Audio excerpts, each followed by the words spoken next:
Hello there, viewers. Good day to you and welcome back to the channel. If this is your first time here, just welcome. I'm glad you're here. I know, I am super glad to be here. We are returning to, this is actually a part 2 video on a 2004 Ford Taurus station wagon. This thing came in with a litany of trouble codes. I believe there was about 20 of them stored in the ECM.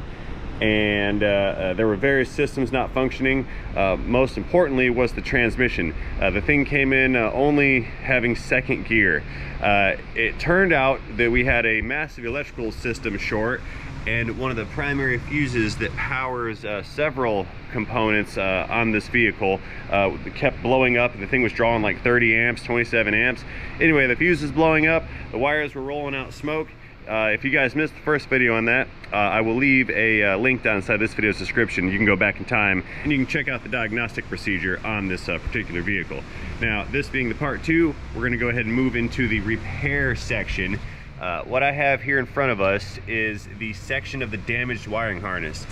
This right here is the O2 sensor connector for the bank 1, which is the rear bank on this car. The downstream sensor, that's the one past the catalytic converter. So you've got an upstream sensor, that's that green one, and then again downstream is past the converter. And we had a short, I believe, on the heater circuit, and as we can see, those wires are melted together, very destroyed. I'm surprised that the sensor was even reading at all. Regardless, we disconnected after having located the short, got the harness pulled up from between the engine and transmission, and today I need to begin the task of replacing this connector with a new unit. So Standard Ignition Products actually sells the replacement connectors for these. I was surprised to find it listed. So what we need to do here is trim back some of this insulation. That way we can gain access to the appropriate wires. We've got to cut those wires and then splice in this connector where this connector's used to go, or is supposed to go.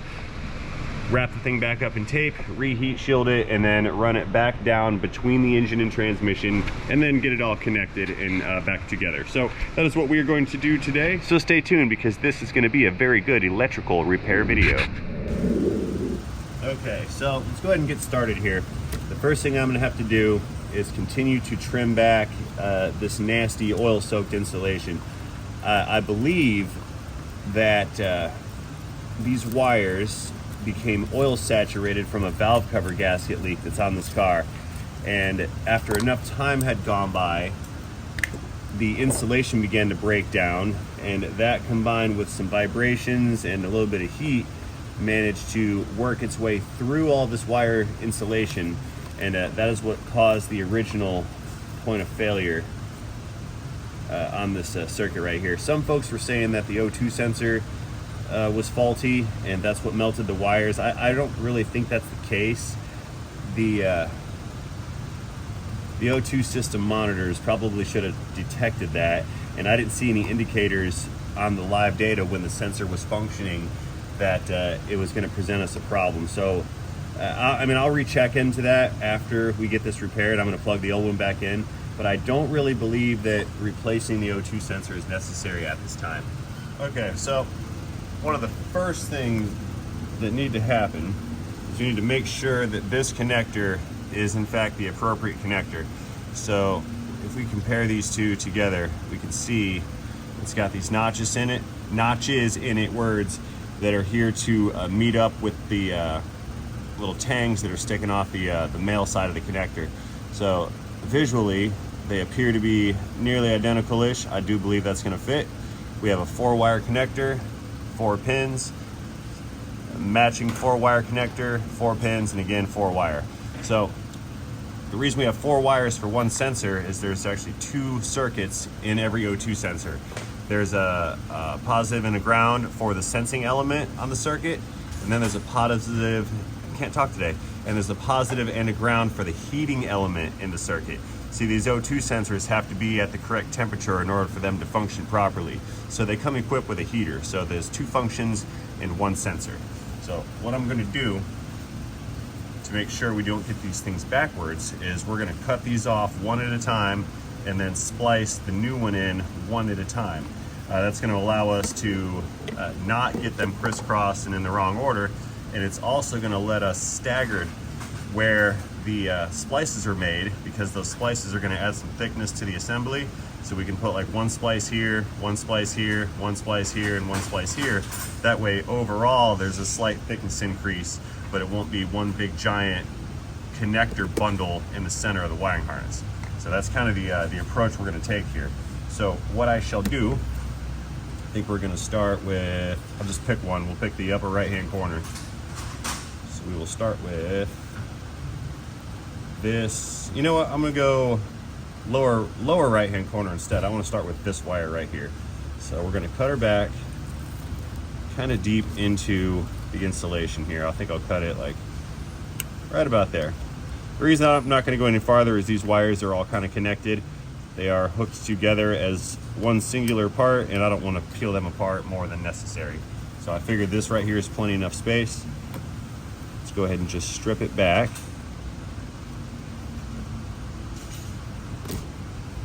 Okay, that wire is in good shape inside. The copper looks good.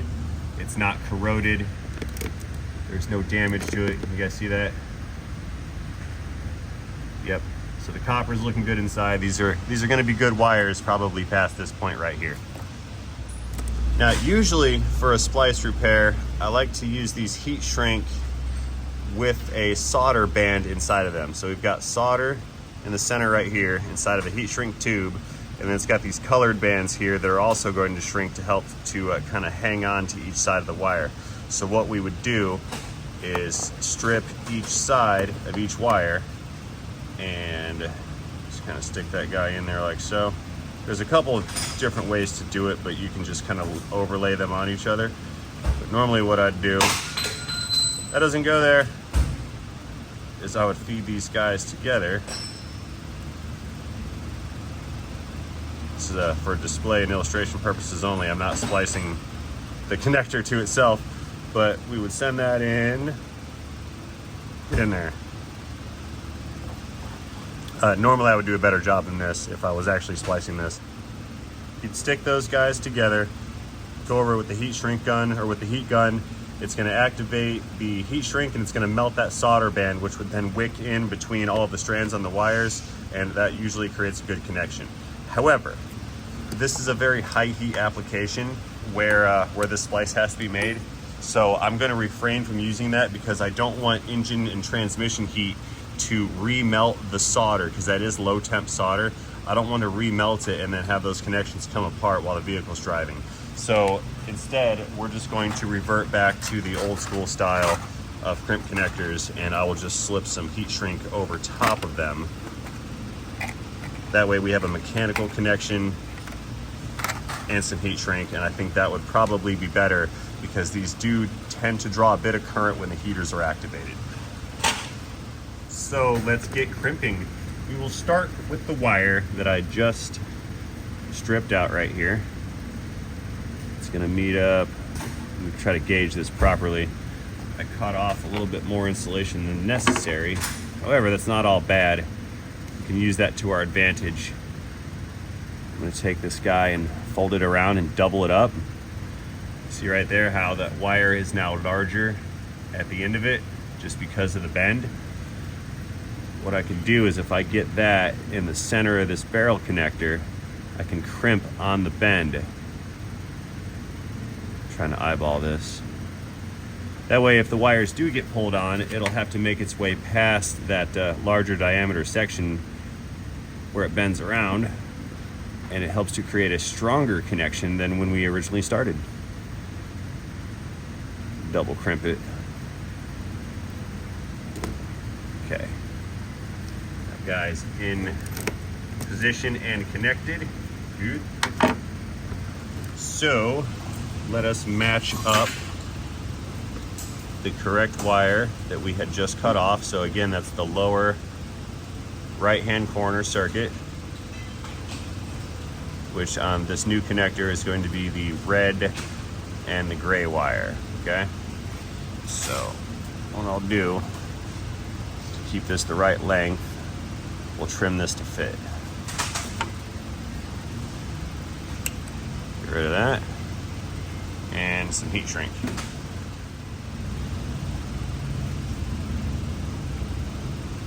Let's go ahead and slide that over. Now, we'll strip her back.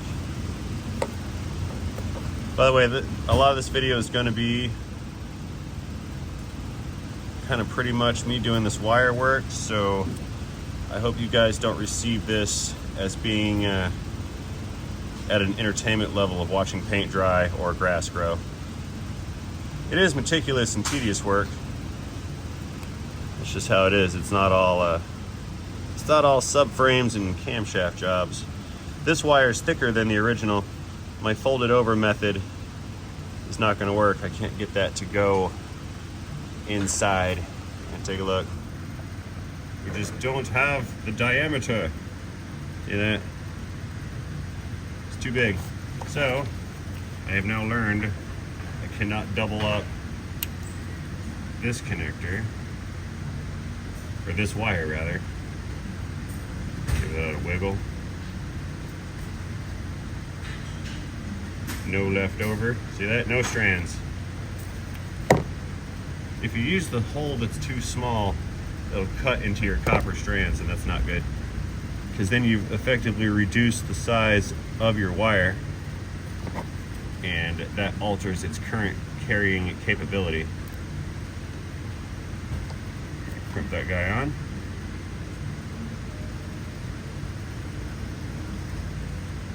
Double crimp. I like to crimp them twice if I can.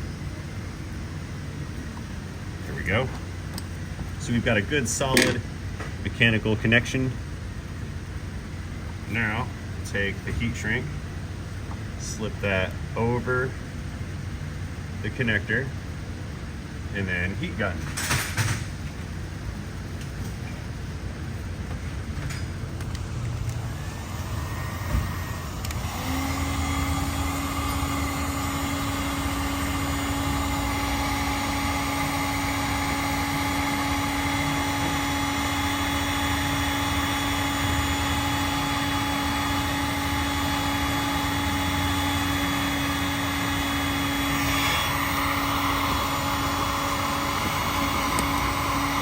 Back side over here.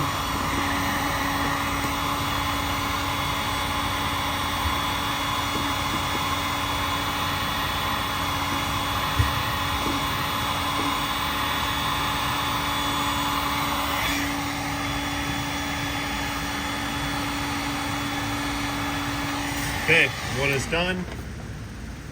Good solid mechanical connection. It is now waterproofed. Let's move on to the next one. So let's see, which one do I want to do next? Let's see what we get here. How about the upper right-hand corner side next? So we'll do the yellow. And hang on, I'm gonna cut this off all the way. That way it indicates that I've already prepared that wire, or that circuit. So let's move on to yellow, which is upper right hand side. Now remember what I said earlier, I don't want all these connectors bunched up in the same spot, so we're going to try to stagger these as much as possible. We'll cut this one right about here.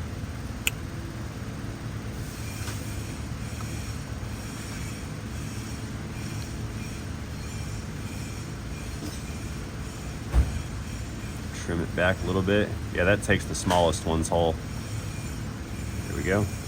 And I'm gonna fold that one back, so let me just get a little bit more out of it. There. Twist it around, fold it, make the bend. Since the factory wires are the smaller ones, that bend will fit inside of this connector tube. There we go. Let's give it a good crimp. I like to turn these and look down inside to see if my crimp tool is on the edge of the metal insert. Whoa, camera gravity. Of the metal insert on the inside of the connector. See that right there? I can kind of see, check the depth of it. And then we'll give it its crimp right here. There's one. Move the tool over and double crimp just for fun. And again, we're using some heat shrink over top of these barrel connectors, so there's really no need to be concerned about puncturing the plastic insulation. These are cheapo connectors. It's just how they are. Okay, we're gonna cut you right about there.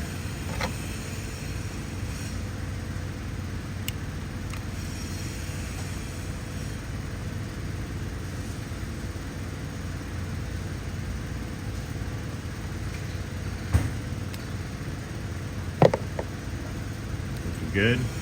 Now the thing to not forget is to slide the heat shrink over one of the wire leads. If you forget, you got to cut it off and do it again.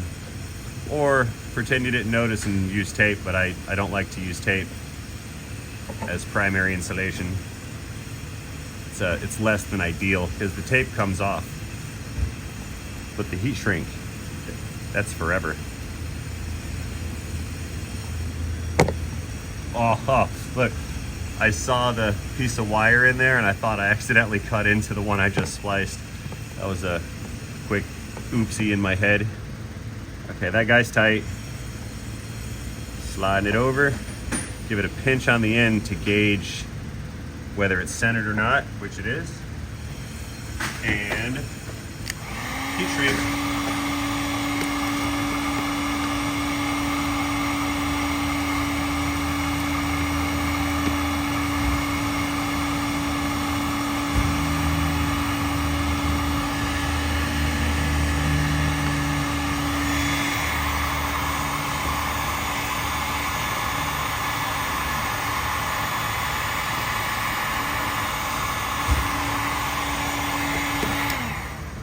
Good to go. 2 down, 2 to go.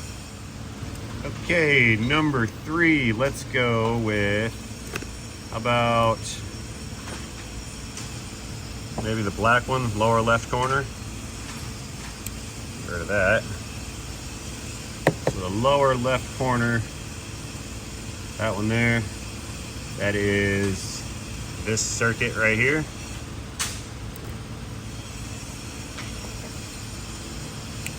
Cut that off. Now this one, I can make its connection. Let's try it right in the middle here, right between the two. We'll try it right there. Oh, what did I just do? I cut the wrong wire off. Man, I didn't mean to do that. Okay, so I just cut the green one, and the green one is the upper left, so the upper left is the pink, so that means I need to splice the black wire into the red wire. Okay, all right. I knew I wasn't gonna get away with this scot-free without making some kind of an error. So having said that, we're gonna cut this guy off over here. Instant confusion. I'm glad I didn't do that at first and cut them all off. I want to put this guy, gravity of the camera, put you right there. So cut that one off in that location. This will be the black wire, which I won't forget because this one has a black tracer on it. Red wire, black tracer. You think you have a plan and then you royally foul your plan. And I did. I made it foul. I wasn't watching what I was thinking. Cut the wrong wire off. Okay, slide that guy on.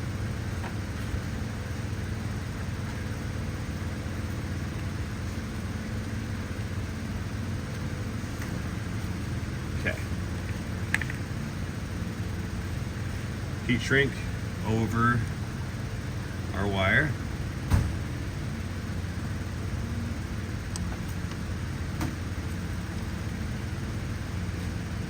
This one I can cut down a little bit. It's a little long. The challenge is to get all these leads in equal length. That way you don't have one wire that's taking any and all tension on the harness should any load be applied to the harness, and then you've got 3 other ones that are just kind of hanging out with a bunch of slack. You want them to be as equal length as possible. Put that one on. Double crimp. We can heat shrink that in a minute. This one, I have no choice but to either run it all the way down over here at the base, which I could do. Yeah, I think that's what I'll do. Shorten that a little bit.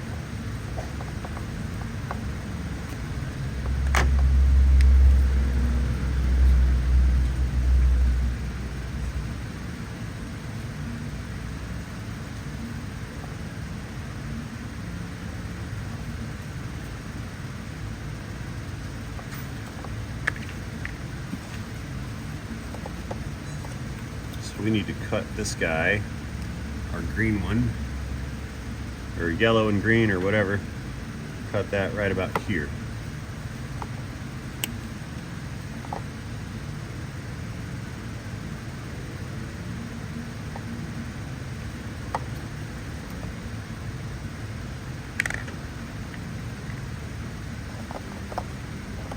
Heat shrink.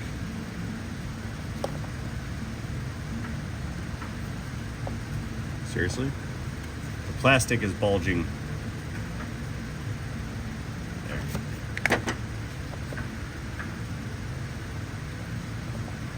What is this? It's a tight squeeze, that one. No worries, we got it. So the small wire, fold her back over.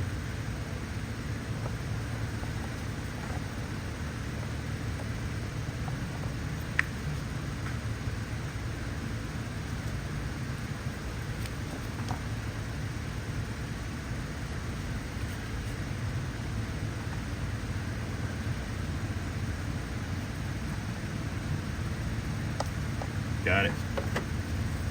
Super. Slide our insulation back again. We're just gonna double heat gun both of these.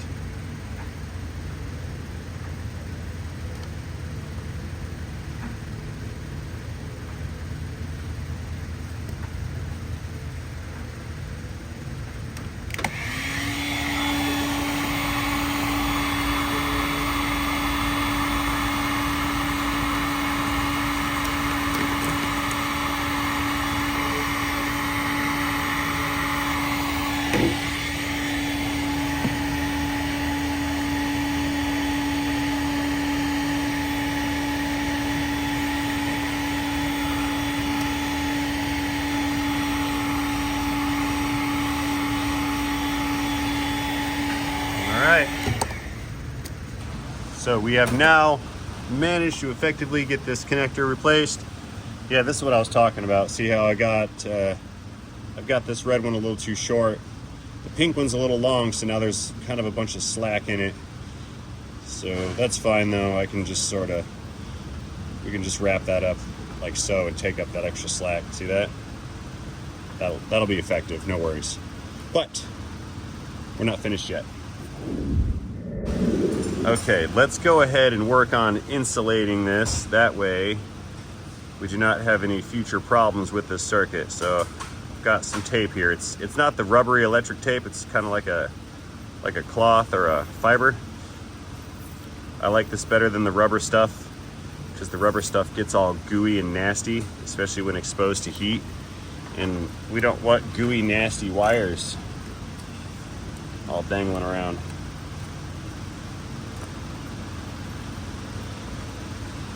I'm trying my best to bunch these up so the tape is tight.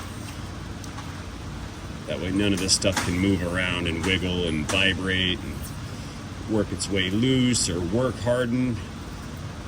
Work harden is the hardening is the effect of you take a piece of metal and you bend it and you bend it and bend it and bend it, and as it fatigues, the metal becomes less pliable until ultimately it just snaps and breaks away.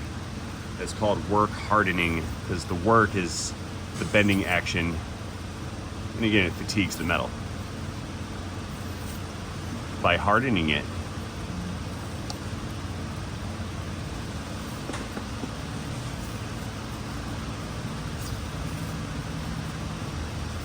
two passes with the tape, 2 passes. I always do 2 passes.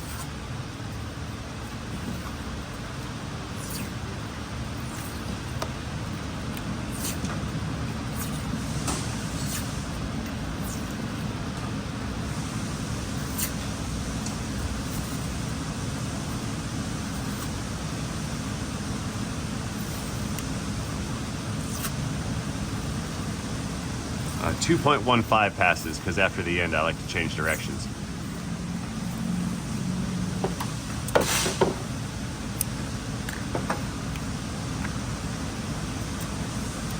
Okay, that section of the circuit has been repaired. This is nasty. It's like a Velcro-y type of whatever installation. This is still in okay shape, so I'm gonna put it back. If it's gonna go back, probably not. Yeah, not really.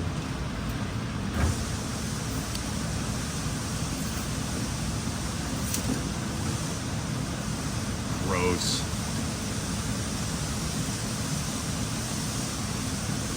Ah, I cannot operate tape. What is this?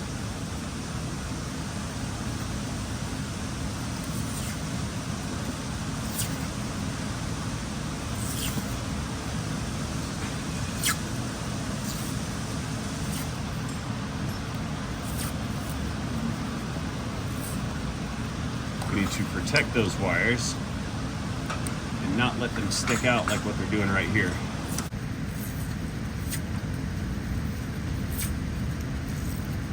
I'm going to take this all the way down to that aluminum, that heat shield down there. Get rid of that. It's like the aluminum foil inside of a pack of gum, back when they used to put aluminum foil inside of your gum.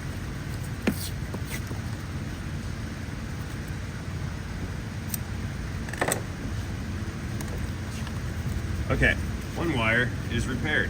It's in good shape. This one, for this knock sensor, is still hideous, and I do not like it, so we're gonna go ahead and tape this off as well. Let's get rid of all this old nasty.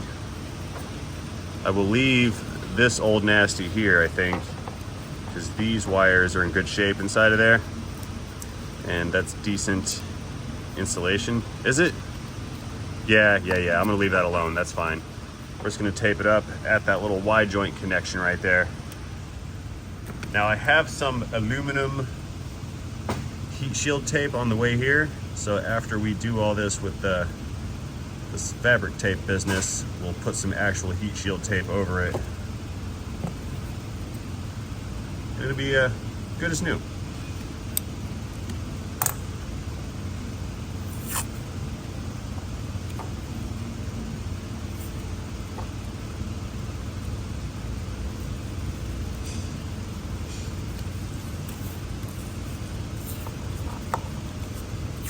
See how I did that? Started in the middle of the split, went around, back around again. So now that whole split section right here is covered in tape, and it's fairly stiff, which will again help to mitigate vibrations.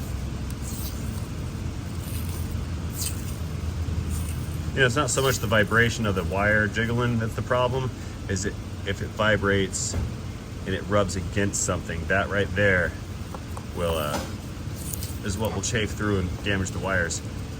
I've seen a cardboard box saw a hole in a wooden piece of furniture in a moving vehicle because the cardboard was like sitting on top of the piece of wood. It was in a moving, it was in a moving truck. And as it vibrated and vibrated and vibrated, the cardboard actually wore a hole through the wood and was intact, but it had like a cardboard box cut into this like dresser or curio cabinet or something. It was furniture made of wood. Yeah, the cardboard was stronger than the wood because it was assisted by the vibrations. Anyway, this guy's taped up. Finish it off right where we started. Repeating the same thing, go around through that little split.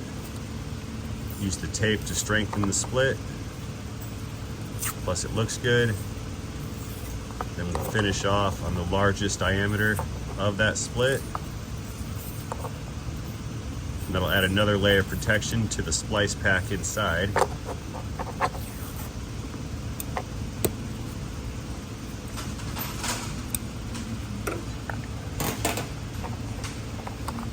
There we go, we got it. One successfully repaired wiring harness. Now I'm just waiting on some insulating tape, and then we can feed this thing back down behind the intake manifold, between the engine and transmission. We'll get her plugged back in. Then we can recheck the system for any additional faults. In the home stretch now, I have some aluminized kind of heat shield tape kind of business here. I'm not sure how they make it, but there appears to be some kind of metal in there to reflect some of the heat here. So we're gonna ruin opening this thing. Get that open, and I'm gonna coat the rest of this harness in this aluminized looking heat shield tape, and that will guarantee that the heat from the exhaust and the engine and transmission does not damage the wires ever again. I didn't think I was gonna get that off of there with some gloves on. Now I wanna make this super tight as I possibly can, so I probably have to cut the roll.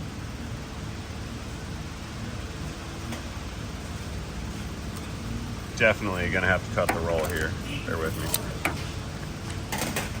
Yeah, so now that I have that cut off, I think I can manipulate this tape a little bit better. It's very thick tape.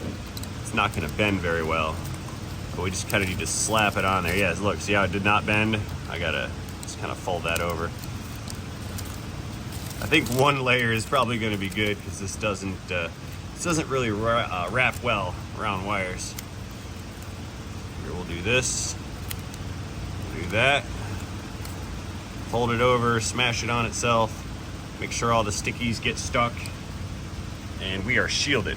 So we pull out another length of tape, give it a cut here. I'm gonna cut it at an angle. That way I might be able to peel off that back layer a little bit easier. Or not. I mean, we'll see. It was a thought that I had. Fleeting thought.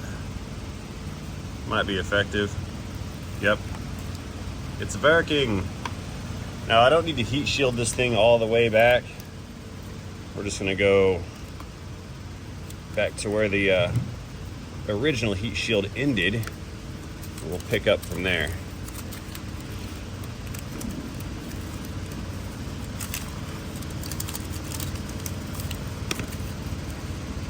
Camera gravity. You're going down, guys. You're going down. Here.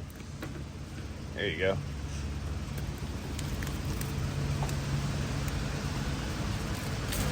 So I told you this video is going to be like watching the paint on the grass dry. Like watching painted grass dry. There we go. That's awesome. I'm going to put that on a t-shirt.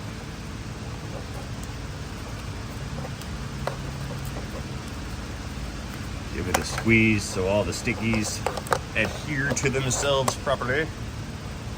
Let's go ahead and make another cut. I think that angle thing was effective, so I'll just repeat that. I'm gonna fold this back a little bit. Roll it.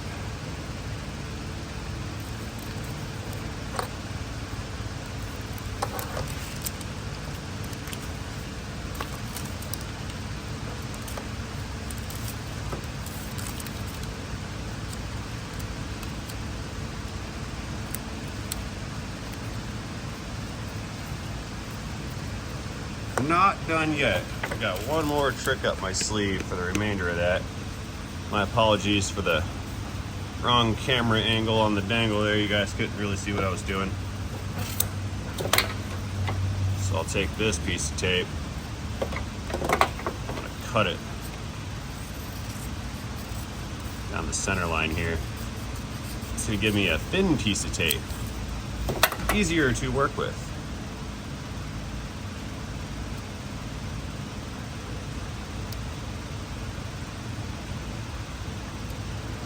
Come on. There we go. Come on, almost. Got it.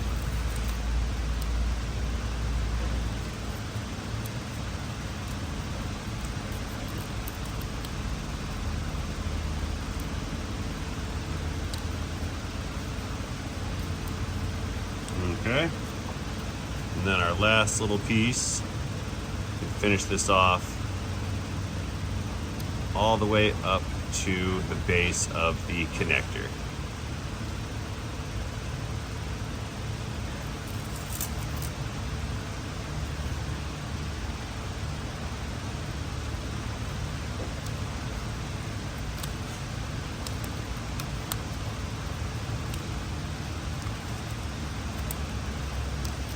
Fail.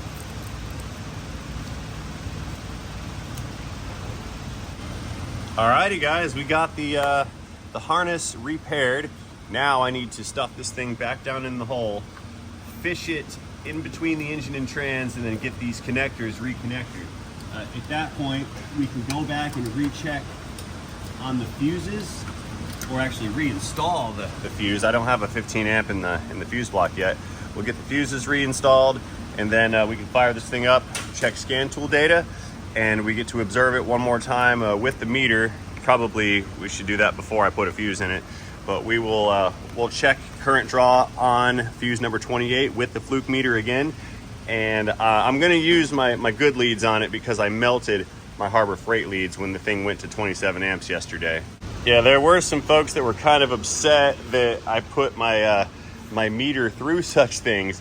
I didn't realize I was going to be yanking on 27 amps, and realistically I thought that the circuit protection in the fluke would have shut down at like 15 amps because it is just a 10 amp fused circuit in that meter, and lo and behold, the thing was hanging on to 27 amps, so much so that I smoked the Harbor Freight leads. Anyway, let's run this thing back up and dig out those freshly repaired connectors. Moving on up. Okay, at the top of the lift, down on the locks, lock clickage. So let's see if I can see what I need to see. That's my O2 sensor. Now, also folks in the comment land were suggesting that the sensor still could be bad. And again, we're gonna monitor that sensor to see if it needs to be replaced or not. Right up here, there's our harness, the newly made one. So what I need to do is figure out which wire goes to that knock sensor, and I believe it's this one, yeah. Let's see if I can't get that guy plugged in. This thing's not hot anymore, so I can reach over and I can touch things without burning myself. Click that guy on. Is it on? Is it in? I think so. Nope, not even close. Get on there. There we go, that's clicked in. Flashlight's trying to fall down. Get back up there, flashlight.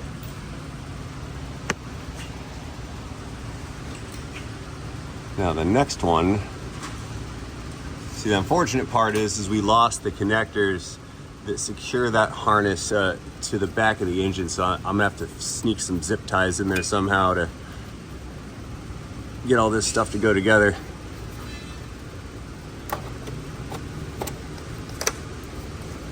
There we go, that's what I need. So let's see about getting this guy plugged up. It better plug in, I swear, if it doesn't fit, I'm gonna have an aneurysm.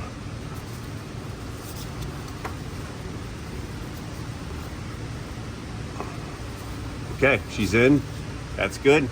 So again, I need to secure this harness to this little bracket right here, right there on the engine. I think I'll just wrap a zip tie around it and call it good.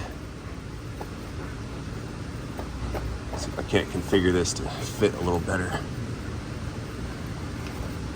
Yeah, it's gonna have to go like that. Okay. Well, let me get a zip tie around that. I'll be back when I let the car down. Okay, we're zip tied. No need to look at a zip tie on a piece of wire. We all know what it looks like, but the wire is secured and zip tied. Let's let her down, and we're gonna fire up this engine one more time, pull the scan tool out. We're gonna pull up the O2 sensor PIDs, and I'm gonna watch sensor activity. We're gonna check for codes, and then we're gonna drive it, observe it, check the amp draw on the circuit, and then hopefully we can call this thing good and we can send it on its way. Okay, back into the cabin we go. Let's power up our scan tool. Key this unit on right here. Let's let this thing boot up and start talking, and I'm gonna go connect the meter back to our Fuse 28, and we're gonna monitor amp draw. Oh, here real quick, let me show you why these leads decided to melt. That is a super duper fine stranded, very small gauge wire in this Harbor Freight lead. This is not my fluke lead. This is just some other random lead that I decided to use, and it died. It no longer serves its function, so now I gotta bust out a good lead. Alrighty, so I've got the test leads back in the fuse slot. We've switched out the leads with some snap-on leads because, like I said, I melted my Harbor Freight leads. We're connected to amps, checking for DC amps. We are 0 amps right now, key off. Let's go ahead and key it on, and we're gonna see amp draw on that circuit with engine off. And we're looking like it's pulling out 1.3 amps. I don't know if the O2 sensor heaters are on or not, but that's a difference between the 1/2 amp that we used to see, but well within range for a 15 amp circuit. Starting the engine.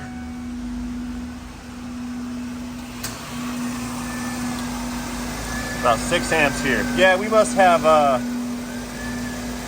know what that was. Yeah, the O2 sensor heaters must be energized right now because we're drawing a little bit higher amperage than what we were yesterday. Regardless, I think that's slightly inconsequential, but worth observing. Let's go ahead and get back into our system here. Need to clear out all the codes. Engine not running. Let's shut her down real fast. Oh, key on. Silly me, forgot a step. There, key on, engine off.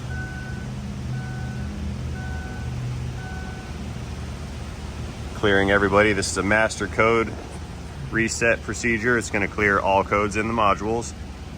ECM, TCM, anti-theft, cluster, gem module, that's the fuse block, the one inside under the dash, and airbag, all cleared.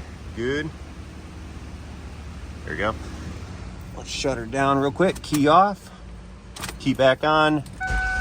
Engine on. And let's do one code scan. If this thing comes back good on this code scan, words, we're gonna go ahead and drive it and go from there. The only trouble code that we have is the P1000. OBD2 system check is incomplete. That is not a trouble code that indicates trouble. What that is saying is the ECM has not completed enough drive cycles for certain monitors to have been run and performed. Those are self-tests. So like EVAP system, for example, requires the vehicle to be driven X amount of miles at X amount of speed. Some trouble codes require a shutdown, cool down, and then restart event before it meets criteria to finish a monitor. So the P1000 just indicates that the monitors are incomplete.